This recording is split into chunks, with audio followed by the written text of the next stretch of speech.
Сәлеметсіздер ме, құрметті оқырмандар? Покров ауылдық кітапханасы ұсынады. Жүректе есте сақтаймыз. Соғыс не деген қорқынышты да үрейлі еді. Бұл сөз кез келген адамға соншылықты суық естілетін сөз. Қазақ еліне ең ауыр тиген соғыс, ұлы отан соғысы.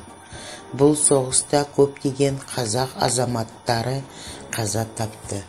Есімдері қазақ халқының мәңгілік есінде.